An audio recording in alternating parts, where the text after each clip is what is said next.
Today I'm going to show you the top 10 places to live in the Indianapolis area per niche.com. This is going to be a lot of fun as we're actually going to do a map tour so you can follow along as I talk about the areas. I'm not sure I necessarily agree with all of these rankings on the list, so I'll talk about those areas as we get to them. Make sure to stick around to the end because the #1 ranked place may not surprise you. If you're new here, I'm Cameron Geesaman and I love making videos like this that showcase the Indianapolis and surrounding areas. If you're looking to make a move in any of the areas I'm about to talk about in the next 2 weeks, 2 months, or 2 years, we'd love to help. Okay, now on to the top 10 areas to live in near Indianapolis. We're gonna start with the city of Indy as a whole so you can get to know the areas I'll be talking about today. Indianapolis is the capital of Indiana, and it is situated right about smack dab in the middle of Indiana. All of the areas I'm going to talk about today are either a part of Indianapolis or exist as a suburb of Indy. Okay, so with Indianapolis, you can see it's kind of Google Maps puts kind of the red dots around it. That kind of gives you the idea of what areas are part of Indianapolis. You're going to see this. You see the 465 around. That's the 465 loop. So if you've heard me in other videos or this video, you're gonna hear me say the 465 loop. That's what everybody calls it. It's just the highway that goes all the way around Indianapolis. Probably to get from one spot and go all the way around is probably about an hour. It's gonna take you to drive all the way around. So the first spot that we're gonna start with is Windale or Spring Hill, is what Niche has put as the #10 best place to live in Indianapolis. So we're gonna zoom in here and I'm gonna find Windale so you can see some of the areas because I think Niche kind of looks at Google and kind of determines areas. They go by all different things: schools, crime, location, popularity, comments and stuff. I'm going to mention there's actually quite a few areas in this list that identify a specific high school, and so I'm going to go into that a little bit as we get further in the video. But Windale is right here in the middle. You can kind of see it. I'm going to zoom in. So it's the north side of downtown Indianapolis. But as you can see, it's by Newfields, which is an amazing museum that has like indoor and outdoor exhibits and activities to do. We honestly love their Christmas lights. They have a ton of other stuff. So one of the other things that I absolutely love about kind of this area is the Linden House, which is an Italian styled estate. It actually sold for $14.5 million last year. I believe that there's actually going to be Restoration Hardware's renting space out there. There's going to be a restaurant. It's pretty cool. But so it's right here, so you can kind of see like the long driveway in, and then all the trees, and then it backs up to a little pond. So it's pretty cool. So this is a traditional neighborhood in this area. You're going to see the houses. Let me zoom down a little bit. They're older, of course. They kind of most of them have a mid-century modern styled feel. They definitely have more land, the yards do. So see, a lot of them are going to be ranches, not a high-pitched roof. See, the school that they're mentioning as one of the reasons why it's giving it such a high rating is called Heron.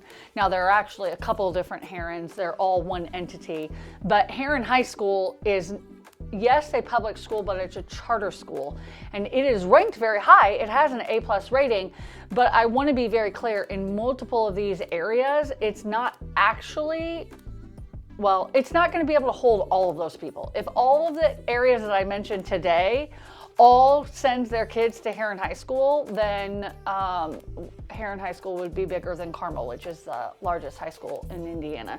So that's not going to happen. So I want to be very transparent. Most of the schools are going to be Indianapolis or IPS schools. So the next one that we're going to talk about is Meridian Hills.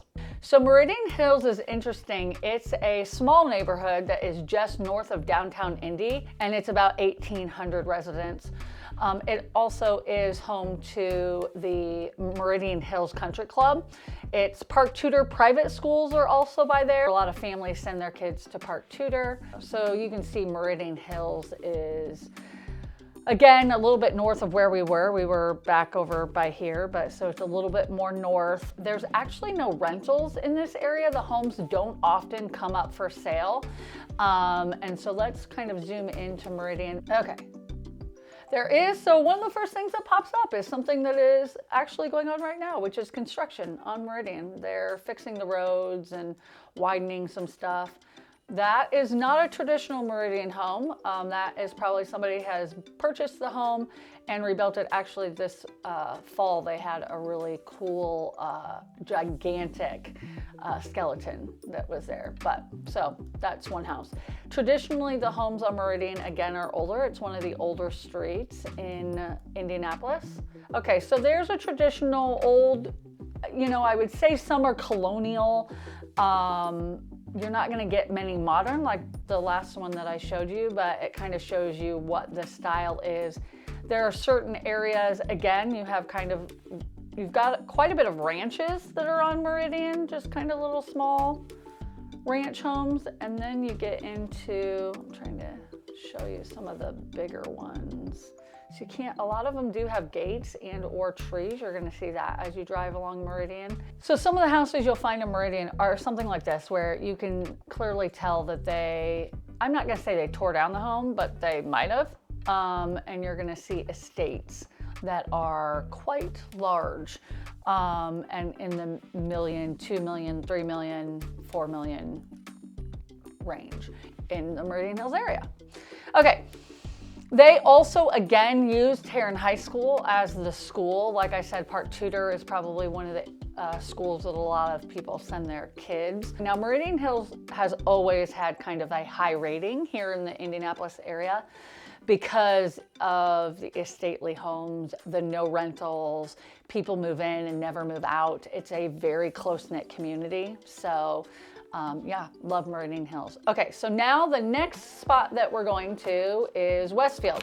It's a little bit further from Meridian Hills.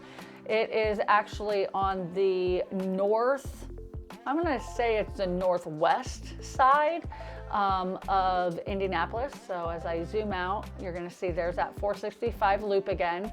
And if I go more north, you're gonna see, you know, here's Carmel and here's Westfield. So Westfield is their population is about 58,000 people. Westfield is also home of Grand Park, which is a sports campus. Youth sports teams from around the US come.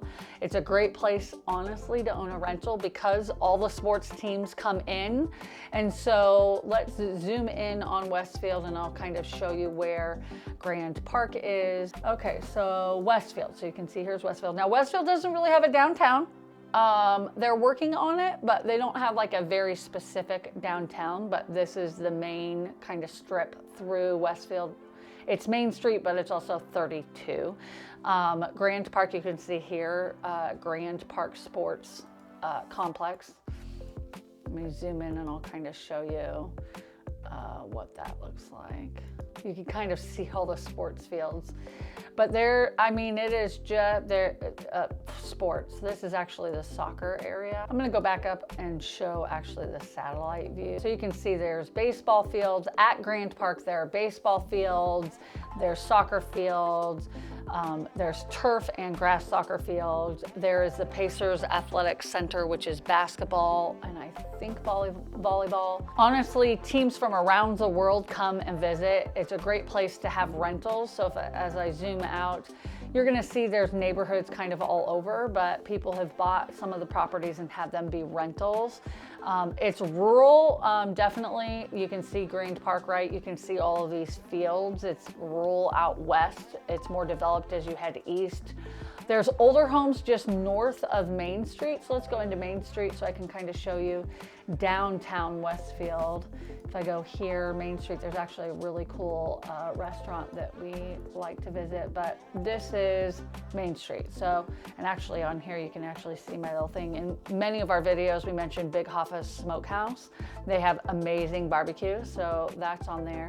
But if I go down Main Street, okay, here we go. So there is a restaurant right here called Field Brewing. Great little place, but this is technically downtown. So from here, if you go down to the one stoplight, People from Westfield used to say we were a one stoplight city.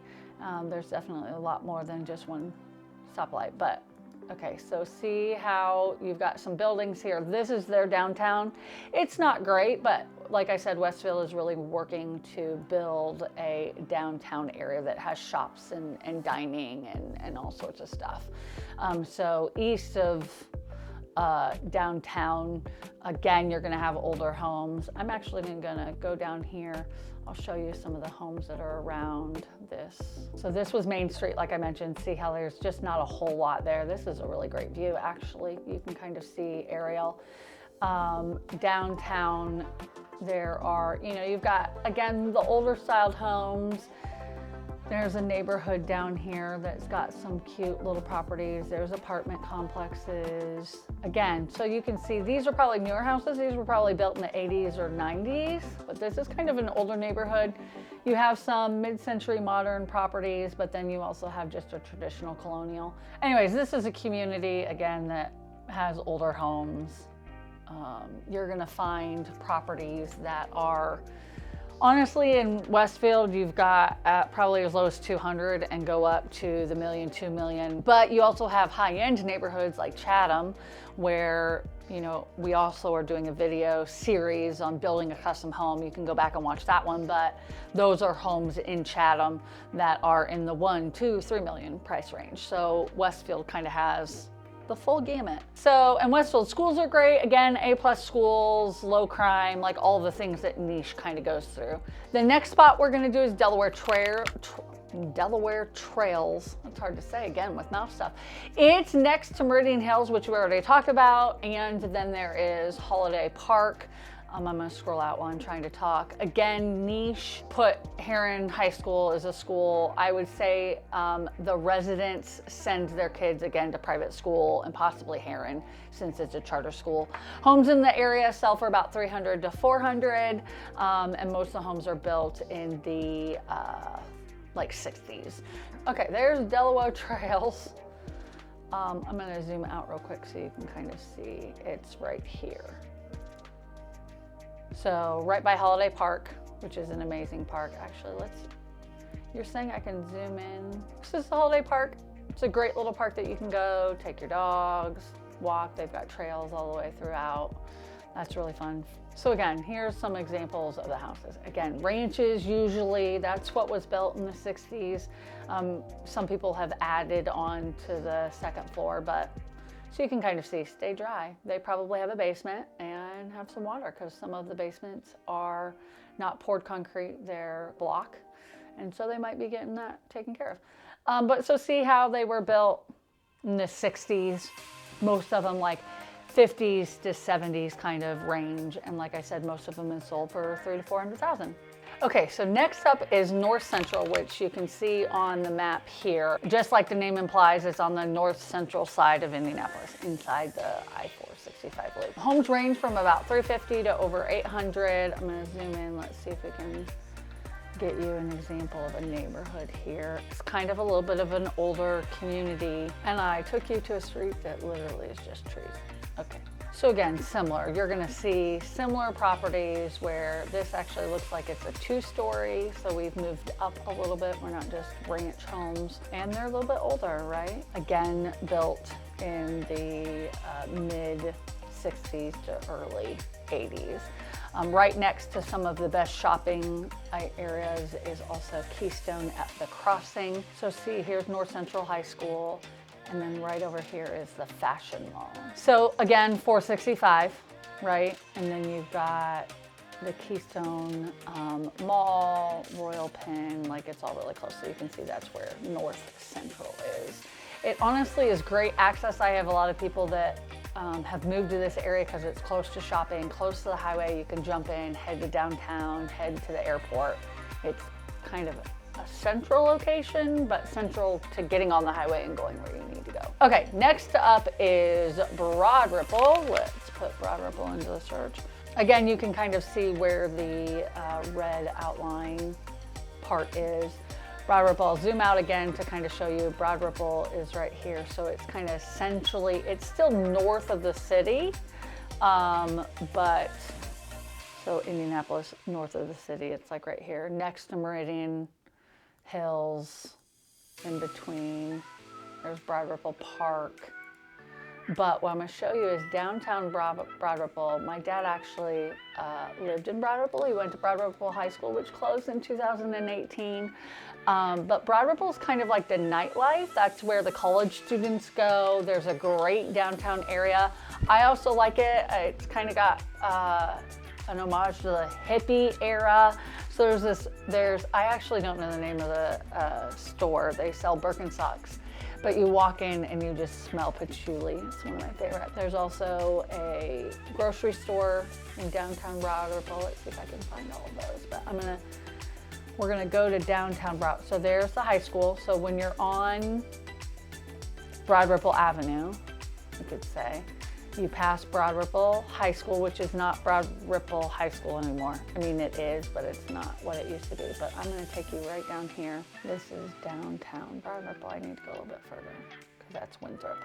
So it's cute town. There's Chipotle. This is kind of the beginning. McDonald's is more the beginning of Broad Ripple Avenue, or what you consider of Broad Ripple, Chipotle. And then there's shops all along here. There's even a restaurant right there. So you just kind of go down and you can see there's all different Union Jacks. That used to be a bar, and they would open up the windows and you would sit there. I can't remember the name of what that bar was, but I've been there multiple times. Let's see. Brothers Bar and Grill, that's another great one. Let's see if I can, let me scroll down. There's great little, but again, oh look, you're in Indiana and there's construction. You guys, there's always construction there. There you go, see, road construction. I don't know when this was taken, but there's always construction somewhere. So yeah, this is Broad Ripple. There's Starbucks, there's just little places, Kilroy's. Everybody, if you're from Indianapolis and you know Broad Ripple, you know Kilroy's. I'm gonna scroll up. I'm gonna go to the houses. You can find homes, honestly, probably in the 200s, but to be brutally honest, those houses that are 200,000 are gonna be pretty small, maybe 500 to 1,000 square feet, and some would have a basement. I actually call it a cellar because it's not really a basement like what most people think of a basement. You could probably store stuff down there, but like I mentioned earlier, it's probably block siding, or that's how the walls were. So you're gonna have some moisture down there. So here's an example, right? This is a small bungalow property, probably built in the mid 1900s again, because it's in downtown Indianapolis. It looks fairly small, so it's probably, 800 to 1,000 square feet. A lot of the properties people have so this looks even newer. Somebody probably tore down a house and built a newer property, or this was built in the 90s or early 2000s. This doesn't look 2000s, this looks 80s or 90s, but that's where you get some more of those second floor, 2-story. One of the things I always say about when you walk into any home that's in kind of that Broad Ripple or Meridian Hills or any of those downtown areas, you're gonna expect squeaky floors and where the floors are uneven. It's just the nature of a house. When you're in Indiana and you go through 4 seasons, wood expands and contracts all the time, and so you're gonna have those features. It's always funny when people walk through new homes and they step on the floor and they're like, oh, it's squeaky. I'm like, yeah, you're gonna have that. You can somewhat get rid of it, but you're gonna have that. And in Broad Ripple, you're gonna have it a lot. The next area we're gonna go to is Zionville, which Zionville is a very popular neighborhood. If you've done searches in and around Indianapolis, or you've said, I want to live in Indy, what's a good place to live? Zionville almost always comes up. It is on the northwest side of Indy, and there's probably about 30,000 residents, give or take. So you can see here, it's to the northwest of Indianapolis, outside the loop. When you get here, if somebody says that, it's kind of like Indiana slang, outside the loop. Okay, so if I zoom in on Zionville has an amazing downtown area. It's super cute. It's got brick streets. You can kind of see. It's one of the few towns that are outside of Indianapolis that have a traditional old downtown. Most of the other areas, which like I mentioned in Westfield, they don't have a downtown, but Zionville does. So I'm gonna zoom in on downtown. There we go, there's the cobblestone streets. Or brick streets. Here's what I would tell you, okay, you can see this is one of the things that I always make sure to tell people when they're driving downtown Zionville is this street is really tight. You can barely fit through, you've got cars parked on both sides, but it's really cute. There's shops. This is kind of the beginning. This light is the beginning of downtown, so let me go this way so that you can kind of see. There's this bar right here, is a very popular bar in downtown Zionsville, the Friendly Tavern. Great food, highly recommend. If you go down, there's also, you know, design places where you can have, you know, interior design, but it's just really cute. Just know that you're not going to move fast through downtown Zionsville. You're gonna get really frustrated. You're gonna have to turn down different streets to kind of get down, but I'd say park in this parking lot and then you can just walk down and do all these shops. So see how it's super cute? It's some of my favorite. Anyways, when it comes to houses are all over the place. I think Zionsville did a good job of regulating who could build, what they could build, how they could build, all of that. You're gonna have some areas that are older, like my aunt lives in an older community. Oh, there's also Zionsville Lions Club Park. There's events and stuff that go on there. That's a great little spot in downtown Zionsville. But if I go over a little bit, you've got, you know, downtown older homes. Let's see if I can zoom in. Yeah, okay, so here's a perfect example. You know, again, kind of like what we saw in downtown. You're close to your neighbors, but they're, you know, cute little older styled homes. That's your downtown area. They do regulate those. They don't allow many Airbnbs or rental properties in downtown Zionsville, but it's just really cute. And you could, you know, buy that house, keep it how it is, or you could tear it down and build something bigger. We're going to talk about another area where downtown is kind of doing that. And then there's also properties there was a property that is kind of on the outskirts of Zionsville that recently sold for just under $8 million. So you've got kind of the gamut in Zionsville. Some people would say it's old money. I think that's kind of shifted, honestly, because there's a lot of people that have moved to the city and have brought a lot of new money. 421 goes through a lot of that, so that's really great to be able to get to other areas. And then, as you can see, you get out to rural Zionsville where it's all farms and land and all that. That's where some of the bigger neighborhoods have been built. Okay, so next up is Glendale. Honestly, I have no clue why Glendale is on this list. So it's just east of Broad Ripple. So if I zoom in, there's Broad Ripple, which we already talked about, and then there is Glendale, which most people just think of the mall, which is right here, which is Glendale Mall. It's been there for a very long time. I honestly drive through Glendale to get to Broad Ripple. So I think it might be on this list because people maybe want to be in Broad Ripple but can't afford Broad Ripple, and so they moved to Glendale. Most of the homes were built in the 1900s, like the mid 1900s, and their price point probably 200 to 500. Again, although Niche said that Heron is the public school, their A+ that they're using as their ranking, I honestly am not sure why, again, they put it as number 3. I think some of the other areas that we talked about, like Broad Ripple or Meridian, are stronger areas. Again, it's public school IPS. I would look at each individual area to look at what the actual public school is that goes with that. Okay, next up is Fishers, which just makes me happy that it's number 2. You're not gonna be surprised by number 1 if you watch any of my videos, but here's Fishers. It looks kind of funny because ultimately it is. It's kind of, there are incorporated and unincorporated areas, but honestly, if you just look at the outside lining of Fishers, that is Fishers. One of the things a lot of people know about Fishers is Geist Reservoir. Geist actually gets split into 2. Part of it is Lawrence Township, that's another school district, or Fisher, so you can kind of see, let me zoom in real quick. quick. You can see there's Geist Reservoir. So that half is Hamilton Southeastern School District. That's a school that they're actually saying is part of Fishers. And that actually, what's really unique about Fishers is there's 2 high schools. So you have a little bit more opportunity for sports and stuff like that. I've grown up for the most part, even though I was born in California, for the most part, most of my life have lived in Fishers and have sold real estate for over 20 years. The city has grown quite a bit. It's at about 100,000 residents. If I zoom in, you've got kind of 2 parts. I will call it the east and the west of Fishers. 116th Street is probably the most used street between both sides.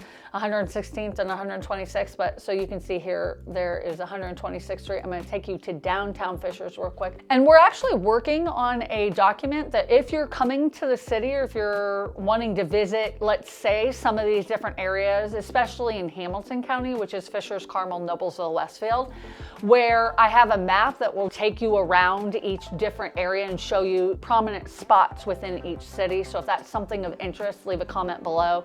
Say, yeah, I'd love to be able to have that so that you can visit and see all the different areas. But if I go into Fishers, let's take this little guy. Okay, we're gonna go to the circle of Fishers. So actually right now, this has actually been torn down. This is a city building. They're redoing it. They had some structural issues, but this is kind of the circle of Fishers. This is the downtown area. There are apartments and rentals, and then the police station, our office, the Trueblood office, and the police station there. There's a green space over here that, let me actually zoom out because that's actually better to see in a zoomed out state. So you can kind of see there's a green space. They have concerts and stuff there. The farmer's market is there. So it's just a great little space. Downtown Fishers, the homes, some of the homes are actually being torn down. Like there was a community here. They're tearing down the old homes and putting in more modern styled homes.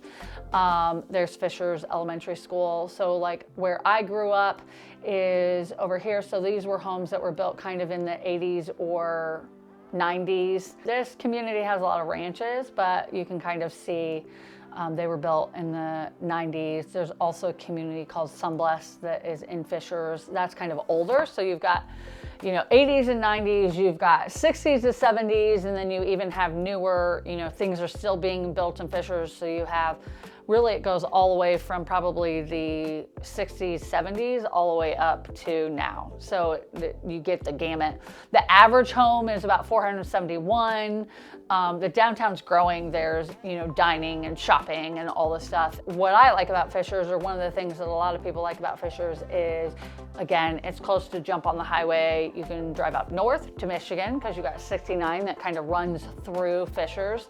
And then you can also drive, to 69 or 37 to get up to Noblesville. So it's just really Topgolf, Target, like it's got all this stuff. So that's Fishers. Next up is, surprise, it's Carmel. If you've done any searching again, you're gonna know that it is a well-known area. It just is. It's just west of Fishers, so I'm trying to pull it up. So see how Fishers was here and then now Carmel is here. It's a pretty big area. There's about, again, 100,000 residents, similar to Fishers. There's also a walkable downtown, but here's Main Street. This is the beginning. You can say there's some restaurants back here, but there's shopping, there's Bub's Burgers. This is where you've got a lot of shops, dining, all sorts of things to do. And then if you go a little bit more west, here's Bub's Burgers, but this is called the Monon. Let's see if I can go down. Let me see if I can get down on the Monon. The Monon is a 20-mile walkway, bikeway, pedestrian. It's really cute. So you can kind of just go along the Monon. And this goes all the way to downtown Indianapolis and then also goes all the way to Sheridan. You can rent bikes, all sorts of stuff. So that's Bubs. Again, the downtown, when it comes to the houses, same thing. There's a lot of houses that are along the Monon. Carmel has regulated what can or cannot be built. They're not allowing as many VRBOs or Airbnbs. You have to keep to the aesthetic of the community. And most of the homes then are pricier. You've got condos, which is great. So it's very walkable. It's you can go from place to place, you know, jewelry and dining, and this just keeps going. It's just the Carmel Arts and Design District. Again, there's little houses. Like if I scroll up, let's see if I can scroll up real quick. So here's an example. You've got, you know, houses that are along here. These are bigger ones. These got torn down and rebuilt. They're in the $1 million, $2 million range. 800,000 some of them, and then you've got the communities where the houses haven't been torn down, again built in the mid-80s, sorry, not mid-80s, the mid-1900s. You know, Carmel has some of a little bit older homes, a little bit more than what Fishers has, and then they range. And the average home price there is probably in the 600s at this point. Again, excellent schools, great sports teams. If you're coming to Carmel, just be aware that there's 142 some roundabouts. They're all over. I didn't really show you the roundabouts. There's one right there. And if you scroll a little bit further down, Main Street doesn't have as many. There's another one. So there's a bunch of roundabouts. There's a community, there's an example of a community where the homes are, again, there are some communities where the homes are a little bit further apart, and then there's others where it's not, you're a little bit closer.